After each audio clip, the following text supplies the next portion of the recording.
As shown in the diagram, when the incident ray is parallel to the base of the prism, the emergent ray graze along the second surface. If the refractive index of the material of the prism is √2, the angle theta of the prism is. That means हमें angle theta का value calculate करना है and refractive index of the prism का value given है √2. हमें value given है refractive index of material of glass is equal to √2 and ये medium air है, सो एयर का रिफ्लेक्टिव इंडेक्स होता है 1 एंड यहाँ पे हमें गिवन है incident ray is parallel to base, that means ये एंगल का वैल्यू हमें गिवन है 45 डिग्री एंड सरफेस नंबर 1 पे हम ड्रॉ करेंगे नॉर्मल. नॉर्मल एंड इंसिडेंट रे के बीच एंगल को हम बोलते हैं angle of incidence and angle of incidence का वैल्यू होगा 45 डिग्री एंड इस रेज को हम बोलेंगे रिफ्लेक्टेड रेज एंड नॉर्मल के बीच एंगल को हम बोलेंगे angle of reflection R1 and second surface पर हम ड्रॉ करेंगे normal and normal rays and incident ray for second surface. इसके बीच जो एंगल बनेगा इसको हम बोलेंगे R2 एंड इस एंगल को हम बोलते हैं angle of prism A. So angle of prism ए का वैल्यू हो जाएगा R1 प्लस R2. अब हम अप्लाई करेंगे Snell's law on surface number 1.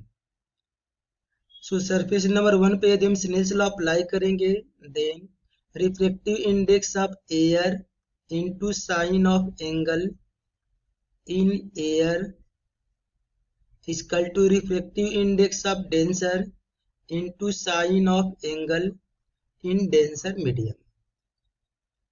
Refractive index of air का वैल्यू हो जाएगा 1 एंड यहाँ पे एंगल आई का वैल्यू 45 है, तो यहाँ पे पुट कर देंगे sine 45 is equal to refractive index of prism का वैल्यू में गिवन है 2 इंटू साइन R1. सो ये वैल्यू हो जाएगा 1 इंटू साइन 45 का वैल्यू होता है 1 by √2 equal to √2 into sine R1. So यहां से लिख सकते हैं sine R1 equal to 1 divided by 2. So R1 equal to 30 degree. That means angle of reflection R1 का वैल्यू हो जाएगा 30 डिग्री. अब हम अप्लाई करेंगे Snell's law on the surface number 2. तो by Snell's law reflective index of glass prism into sine of angle in glass prism, that means R2 is equal to reflective index of rare medium into sine of angle in rare medium. यहाँ पे light surface के parallel graze कर रही है, that means यहाँ पे हो रहा है TIR और यहाँ पे एंगल हो जाएगा 90 डिग्री. म्यू का वैल्यू में गिवन है √2 into sine R2 equal to mu A का वैल्यू गिवन है 1 एंड साइन 90 का वैल्यू 1. सो यहाँ पे लिख सकते हैं sign R2 equal to 1 by √2 या R2 equal to 45 degree. That means R1 and R2 का वैल्यू हम कैलकुलेट कर चुके हैं. सो यहाँ से हम कैलकुलेट कर लेंगे एंगल ऑफ प्रिज्म का value. So angle of prism होगा R1 plus R2, that means A equal to R1 का वैल्यू 30 डिग्री, R2 का value 45 degree.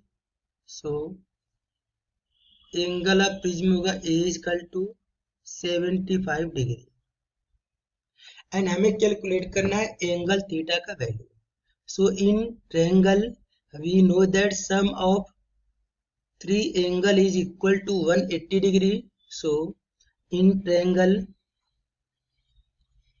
45 plus angle of prism plus angle theta equal to 180 degree. So 45 plus angle of prism का value हमें given है 75 plus theta equal to 180। So ये value हो जाएगा 120 plus theta equal to 180। So theta equal to 180 minus 120। So theta equal to 60 degree. ये हो जाएगा हमारा आंसर एंड ये मैच करेगा ऑप्शन नंबर फर्स्ट से।